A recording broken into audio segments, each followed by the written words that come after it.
The first thing Dr. Mara Solis noticed when she walked into Lab 7 was that the clone had already moved his chair. It was a small thing. A swivel chair on casters, standard issue gunmetal gray, the kind that populated every government research facility from Maryland to Nevada. It had been positioned, as it always was, facing the observation window, angled slightly toward the door. The default placement the custodial staff returned it to every evening. When Mara badged in at 0612 on a Tuesday in October, the chair had been dragged to the far corner of the room, facing the wall, as though whoever sat in it had decided they were done looking outward and wanted, instead, to study the texture of painted concrete. She stood in the doorway for a moment, key card still warm in her hand, and looked at that chair. Beat up behind her, the corridor hummed with the bone-deep vibration of climate control systems and centrifuge banks and the 1001 mechanical heartbeats of the Lazarus Institute. The facility was 40 meters below the Shenandoah Valley, shielded behind enough bedrock and bureaucratic classification to make it effectively invisible to the outside world. Mara had worked here for 11 years. She had given the place her 30s and most of her eyesight, had traded 2 relationships and 1 wedding that didn't happen for this subterranean life of carefully maintained miracles. None of those miracles had ever moved the furniture before. She crossed the lab in 6 strides, checked the chair for damage. There was none, and turned to look at the observation window. The room beyond was dim, the bioluminescent strips on the far wall casting everything in the faint aquamarine glow the night cycle protocols maintained during sleep hours. The subject was in his bed, motionless, a long shape under a white sheet, face turned away. His breathing was regular and slow on the biometric readout, 60 beats per minute, the cardiopulmonary rhythm of a man at complete rest. Mara stood there looking at the back of his head, and felt something she hadn't felt in 11 years of working with the extraordinary. She felt afraid. His name, officially, was Designation Alpha Lincoln 1. The text called him Ale Doctor. Hargrove, the project lead, called him the subject. The intern who'd been on rotation the first month, a kid fresh out of Johns Hopkins, who had since quietly requested reassignment, had called him once the most wrong thing I've ever seen. Mara had begun privately, calling him the president. Project was not, technically, supposed to exist. Been funded through 6 layers of discretionary defense appropriations, each one buried in the budget language of something innocent: infrastructure contracts, satellite maintenance, a particularly well-capitalized atmospheric research initiative. The official mandate, should anyone ever reconstruct the paper trail, was to study epigenetic expression in preserved biological material recovered from early American archaeological sites. Unofficially, the mandate was simpler. They had found, in a collection of vertebrae held by the National Museum of Health and Medicine, cellular material that had survived 150 years of institutional neglect and fluctuating storage conditions. The material belonged, with a certainty that had taken 3 independent labs and 1 very difficult Senate subcommittee hearing to confirm, to a man who had been shot in the back of the head at Ford's Theater in April of 1865. Abraham Lincoln's DNA was not supposed to be viable. It was viable. Mara had voted against activation. She had written the memo, 4 pages, single-spaced, with annotated footnotes, explaining why viability of source material was not sufficient justification for the ethical and scientific risks of full developmental replication. She had argued it in person twice to Dr. Hargrove, and once through a secure video link to a panel of faces she was not allowed to identify. The memo had been received. Her objections had been noted. The project had proceeded. 43 months later, Designation Alpha Lincoln 1 was 6 feet 4 inches tall, physiologically equivalent to a human male in his late 40s, and capable of moving furniture in the middle of the night without triggering a single motion sensor. That last part was new.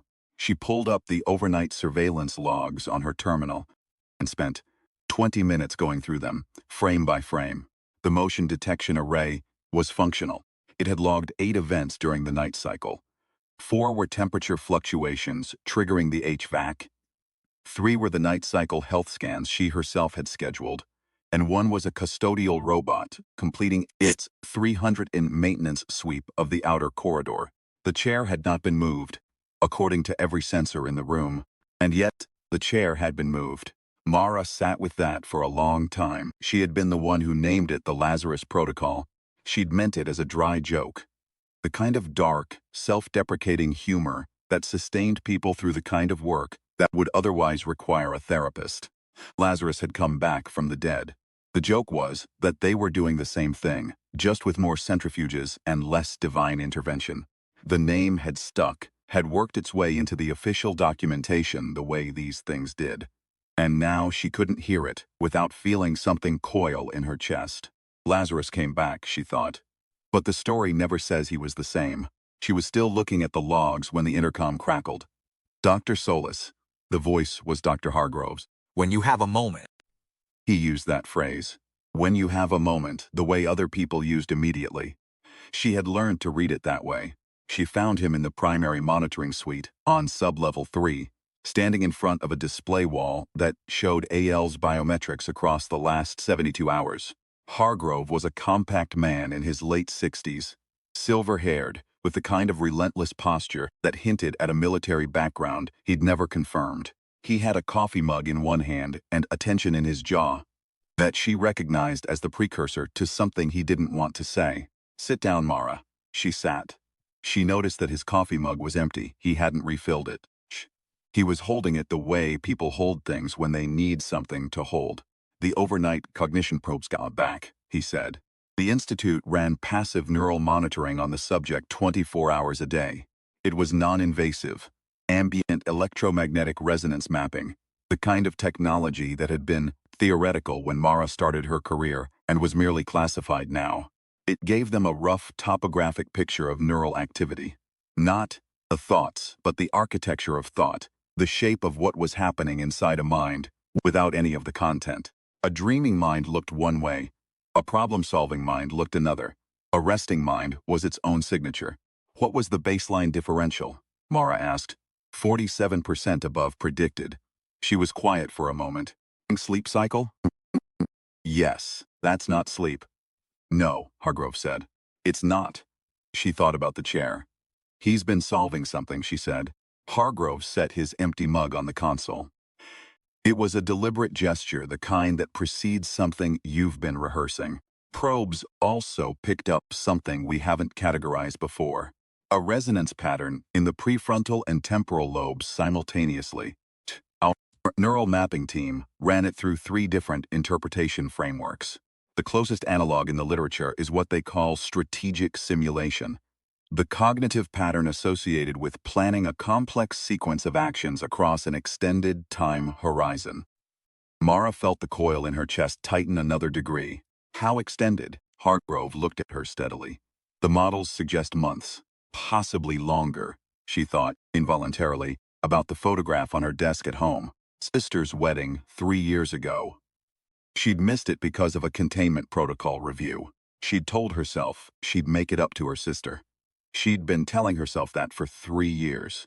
She thought about the apartment above ground, 40 meters up, with its windows that looked out at actual sky. And she thought about how long it had been since she'd seen actual sky. And she thought about the man in the bed in the aquamarine light who was planning something in his sleep that their most sophisticated instruments could only measure in outline. "We need to tell the committee," she said. "I've already notified them." Hargrove paused. "Shh. They want to proceed with the political integration timeline." She looked at him. "Political integration." "I know," he said. "Victor, he's planning something. While he's supposed to be sleeping, he is running strategic simulations at 47%, above predicted neural baseline. Something is happening inside that man's head that we do not understand. And the committee wants to proceed with." "I know," Hargrove said again quietly. "Shh." The political integration timeline was the part of the project that Mara had spent 11 years declining to think about too carefully. The theoretical framework had been in the original proposal. A clone with Lincoln's genetic inheritance would, the architects of the project believed, also carry something of Lincoln's intellectual and moral architecture. The particular gravity that had navigated the country through its worst self-destruction, the pragmatic wisdom, the capacity for language that moved people. If such a person could be guided carefully into public life, introduced into the political ecosystem at the right moment, the implications were, as the proposal had put it, in language that struck Mara as cosmically naive, potentially transformative for American democratic institutions. What the proposal had not adequately addressed, she now believed, was the difference between a Lincoln who had been shaped by a childhood in Kentucky log cabins, by poverty and loss and war, and the specific moral weight of an era he had personally witnessed, and a Lincoln who had been grown in a laboratory in the Shenandoah Valley and educated in a controlled environment by a team of PhD candidates following a curriculum committee had approved. They had given him Lincoln's genome. They had not given him Lincoln's life. And something had grown in the space between those two things. Something that moved chairs in the night and planned ahead in architectures the instruments could only glimpse. She said, I want daily cognition probes. I want the frequency doubled, and I want the results sent directly to me before they go to the committee. I want a full behavioral analysis team on the overnight footage. Human review, not algorithmic, and I want a meeting with the subject in a non-standard setting. Protocol, no observation window. Hargrove was quiet for a long moment. The committee will be informed, Mara said, after I have something coherent to inform them of. He nodded, slowly in the way of a man who has run out of the energy to disagree and knows, somewhere underneath that exhaustion, that the person in front of him is right. The meeting happened 3 days later, in a room they used for what the Institute termed naturalistic interaction scenarios.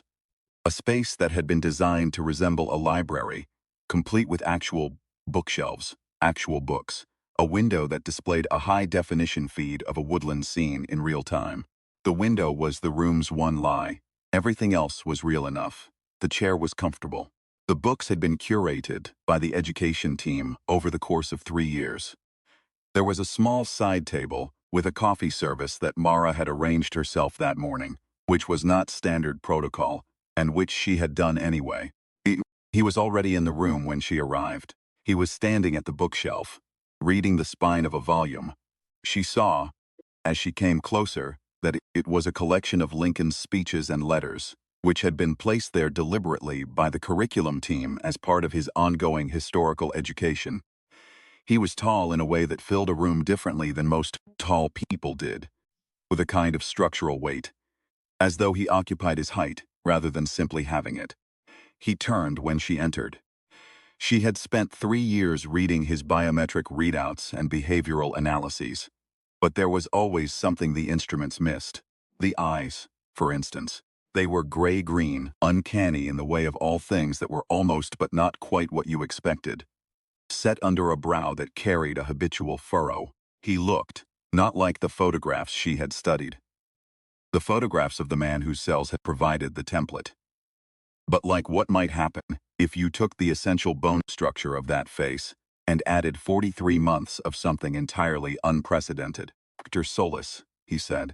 His voice was something she had still not gotten used to, a measured baritone that arrived with the calm of someone who had decided, very deliberately, to speak slowly. I was beginning to wonder when we'd have a chance to talk without an audience. She stopped moving. What audience?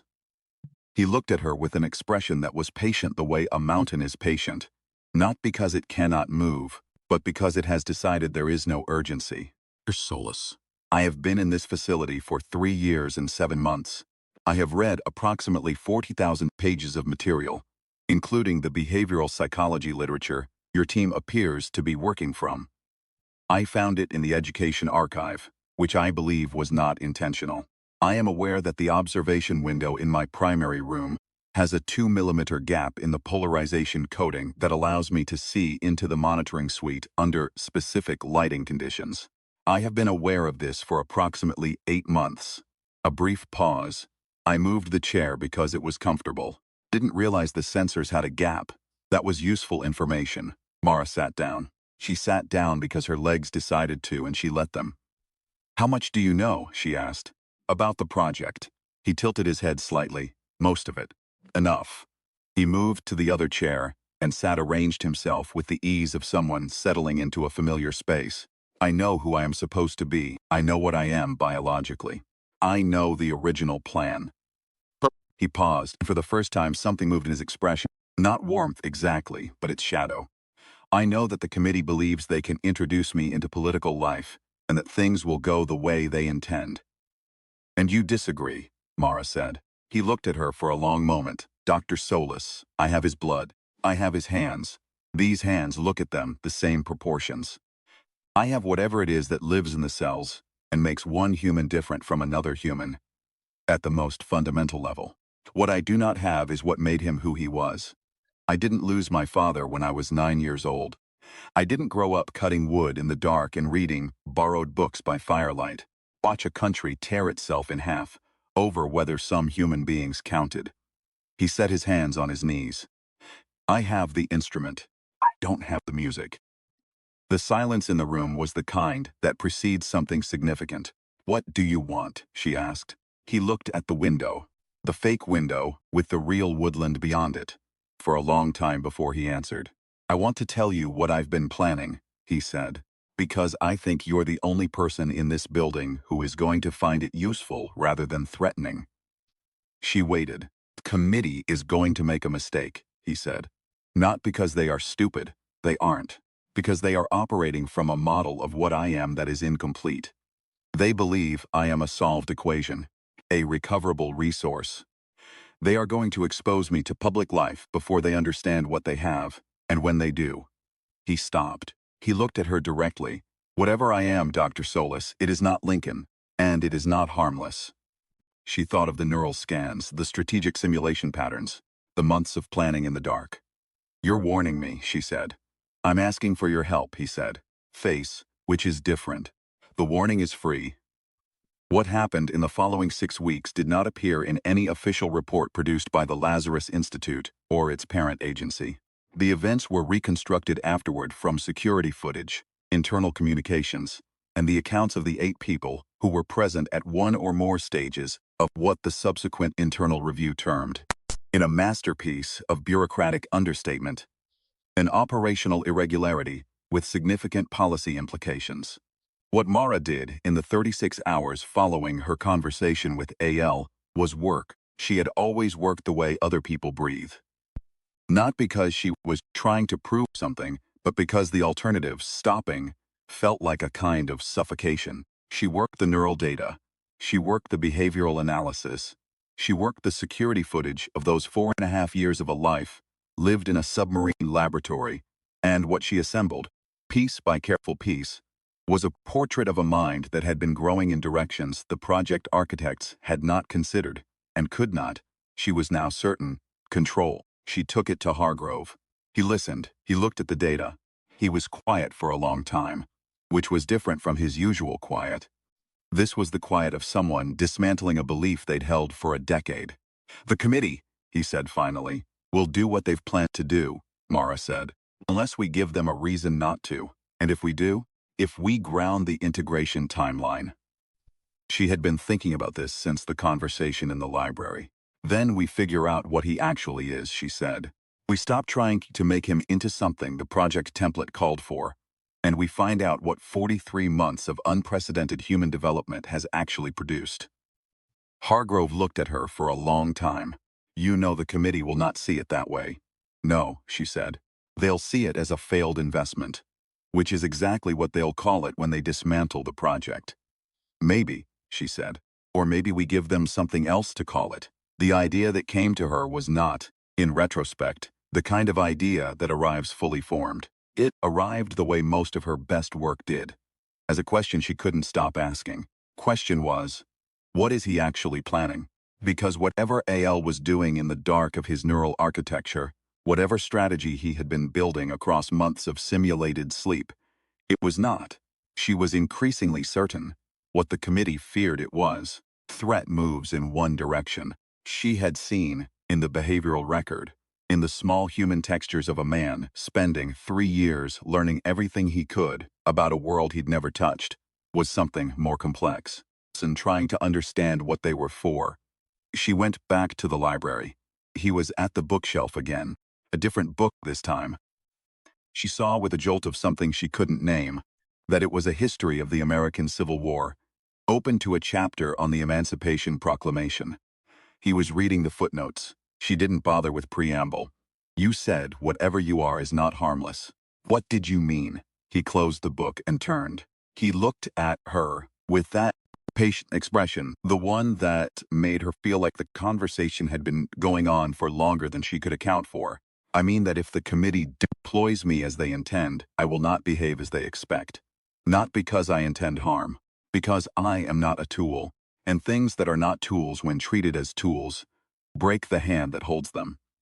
What would you do instead, she asked, if you could choose? The question seemed to catch him slightly off balance. He was quiet for a moment, genuinely quiet, not performing it. I would want to earn it, he said finally. Whatever I become in the world, I would want it to be mine. Not a script written by a committee and rehearsed in a laboratory, she nodded. She had been going over the committee's charter and the facility's legal framework for the last 14 hours, and she had found, buried in the original authorization language, a provision she was fairly certain no one had invoked in the project's history. There's something in the founding documents, she said. An exit protocol. It was designed for situations where the committee's plan of action posed a risk to personnel or to the long-term integrity of the research program. It's vague enough that it could apply here. He looked at her steadily. You would invoke it? Hargrove would invoke it. With my recommendation, she paused. It would effectively pause the integration timeline indefinitely, and, in that pause, she said, we actually answer the question this project was supposed to answer. What are you? Not as a political asset, as a human being. Something moved in his face. Not quite hope, it was too measured for hope, too carefully held, but something in the vicinity. Taking a risk, he said. Someone you've known 3 years through an observation window. 11 years, she said. I've been in this building 11 years. I know the difference between a person who's dangerous and a person who's afraid they might become dangerous, if you keep treating them as something they're not. The pause in the integration timeline did not unfold quietly. The committee pushed back. Not dramatically. Not with the kind of institutional violence she had feared, but with the slow grinding pressure of a bureaucracy that does not like being interrupted. There were hearings. There were reviews. There was a very unpleasant week in which Mara gave 4 hours of testimony via secure video link to a panel of faces she was still not allowed to identify, and said in 4 hours of careful, documented, methodologically rigorous language what she'd said in 4 pages 11 years ago, which was, "You are moving too fast." Hargrove backed her.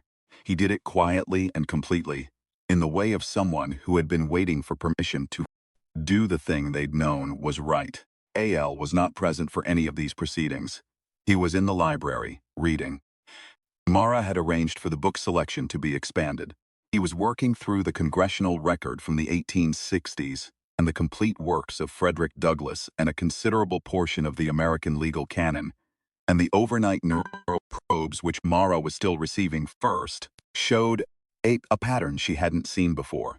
Not strategic simulation, not the architecture of planning, but something the mapping team, when she finally shared the scans, spent 3 days arguing about before settling on a word. Integration. He was not building a plan. He was building an understanding. The committee's formal response arrived on a Wednesday. The integration timeline was suspended pending further evaluation.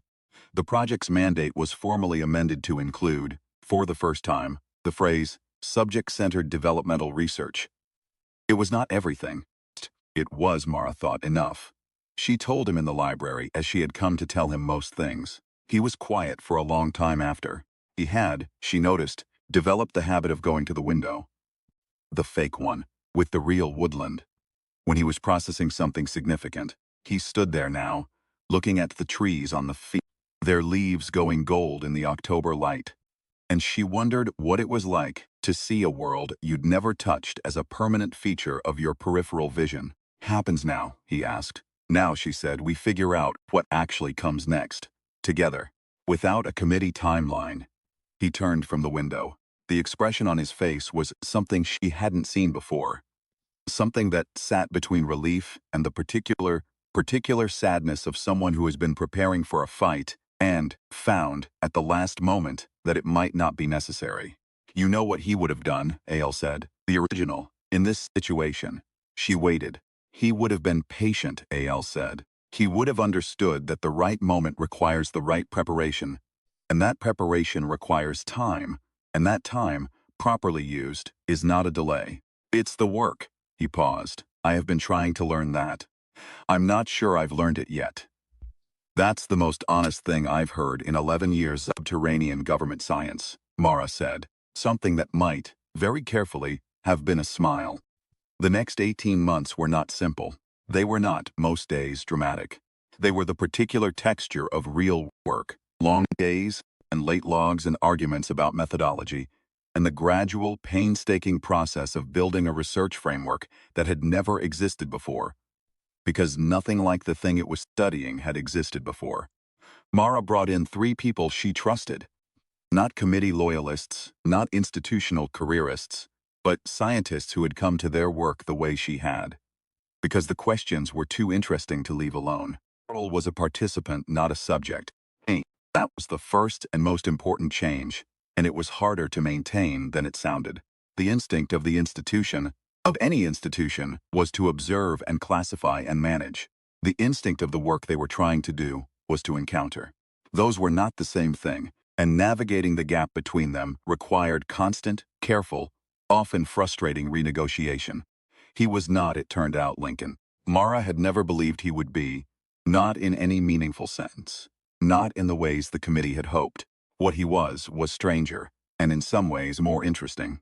He had inherited a particular architecture of mind, the capacity for long, patient reasoning, the ability to hold contradictory things simultaneously without resolving them prematurely, a tolerance for ambiguity that approached the structural. These were Lincoln's tools, or the raw material from which Lincoln had made his tools.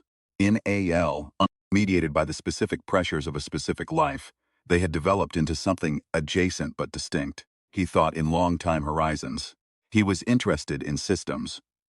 Not in the way of someone who has studied systems, but in the way of someone for whom systemic thinking is a native language. He was, Mara came to believe, genuinely incapable of cruelty, not because he lacked the knowledge of it, but because the calculation was too short-sighted. He could not see the benefit of harm in any time horizon that satisfied him. This made him, in certain lights, very difficult to categorize. In other lights, it made him something the world had not had enough of. The committee's questions evolved over those 18 months. They had begun with political deployment and ended somewhere stranger. There were conversations which Mara was informed of but not included in, about what function an entity like AL might serve in a world that needed the language from these conversations. When it filtered back to her through Hargrove, was careful and institutional, but the need underneath it was clear. A way of thinking that was not reactive, not tribal, not optimized for the news cycle.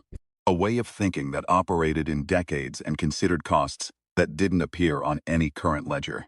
She was not sure what the committee would ultimately do with those conversations. She knew enough by then to be uncertain about most things she had once been confident of.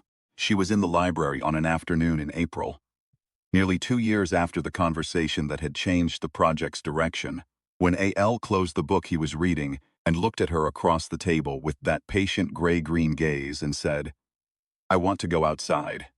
She looked at him. "Above ground," he said. "I want to see actual sky." She thought of the 40 meters of bedrock between them and the surface. She thought of the security implications, which were real, and the committee's carefully worded guidance on subject exposure, which was cautious, and the operational protocols that would need to be invoked. And she thought of her sister's wedding, and the 3 years she'd been meaning to make up, and the apartment with windows that looked out at actual sky. "We can arrange that," she said. The security team spent 2 weeks building the protocols. Hargrove signed off on it, with the expression of someone who had stopped being surprised by what his own facility was becoming. On a morning in late April, with the Shenandoah Valley still holding the particular gold of early spring, Mara and 2 members of the security detail and AL rode a service elevator 40 meters up through solid Virginia bedrock and stepped out onto a maintenance access platform on a hillside that looked west across a valley, going green in every direction. He stood very still for a long time. The wind came up the hill from the south, carrying the smell of grass and recent rain, and he stood in it, with his face turned into it, like a man reading something that had been said to him very quietly from a very long distance. She stood beside him and did not say anything.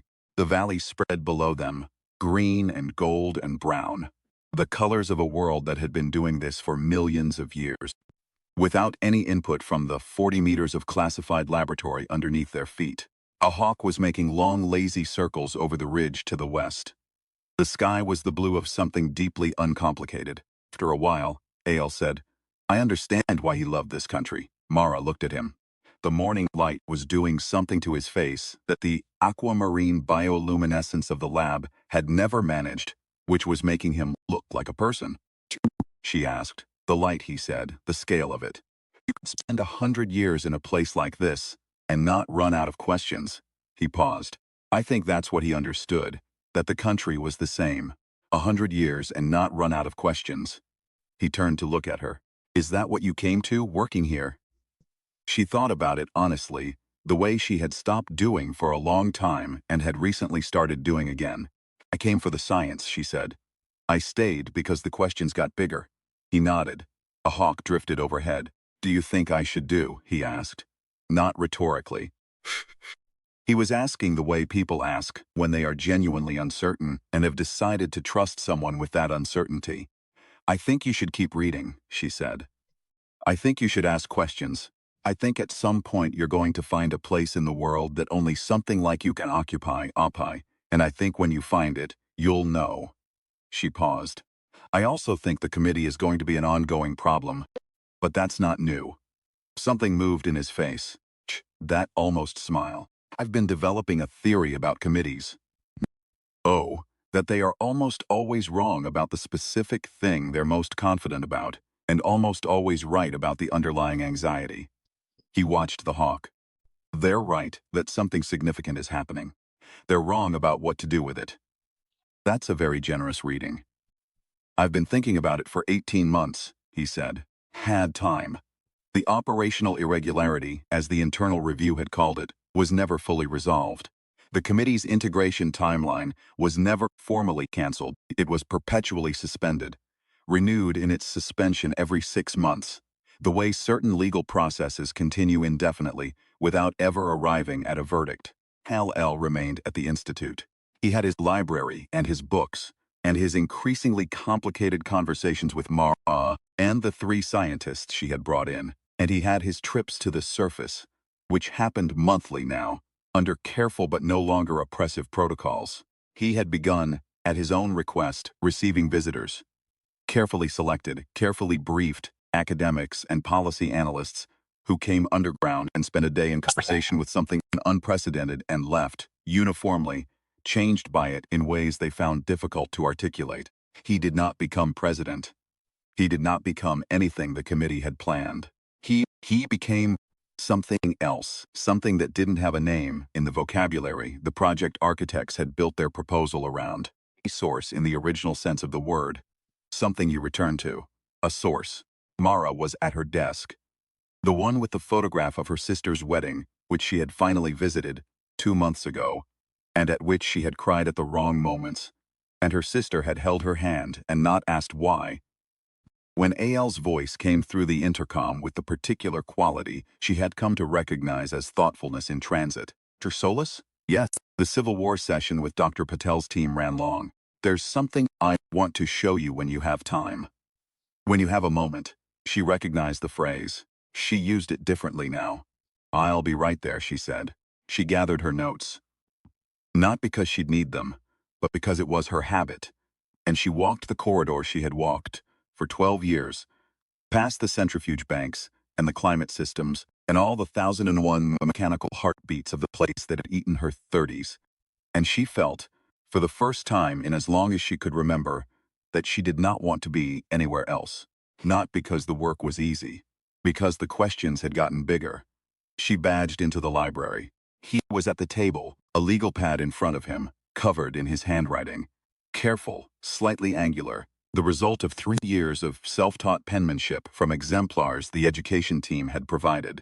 He had been writing something long by the look of it. Pages and pages in that careful hand. He looked up when she came in. "I've been trying to put something into language," he said. "I've been trying for weeks, and I think I finally have it." She sat down across from him. He looked at the legal pad for a moment. "The way you look at something you're not quite sure you trust." Then he looked up at her. "I think the thing that made him who he was," he said, "wasn't the suffering, wasn't the log cabin or the grief or the war. Those were the conditions. The thing that made him was that he kept choosing to believe the country was worth it. Even when it demonstrably wasn't. Even when the evidence was overwhelming that it wasn't. He chose it anyway." A pause. "Think that's what I'm supposed to carry forward. Not the biography. Choice." Mara looked at him across the table in the lamplight of the room that had a fake window and real books and a coffee service she kept refilling because some habits had become quietly important. She thought about 11 years underground. She thought about the memo she'd written that no one had read carefully enough. She thought about the hawk over the Shenandoah Valley and the wind from the south and the particular quality of a morning when the sky was doing something unrepeatable. She thought about the way the biggest questions don't resolve. They deepen. "Yes," she said. "Think it is." He looked at the legal pad. He picked up the pen. He had, she noticed, developed a small habit when he was about to begin something. A brief moment of stillness, as though he was locating himself precisely before he moved. The same gesture every time. Something specifically his, he began to write. Outside, somewhere above 40 meters of Virginia bedrock, a hawk made long, lazy circles over a valley going green in the light of a morning that had no idea what was happening underneath it. The sky was the blue of something deeply uncomplicated. The world turned the way it always had. Not because anyone had solved anything, but because enough people, in enough moments, had made the choice to believe it was worth the turning. Inside, in the library with its fake window and its real books, a man who was and was not Abraham Lincoln wrote in careful angular script the first sentence of whatever came next. Mara refilled her coffee. She had no idea what he was writing. She was going to find out.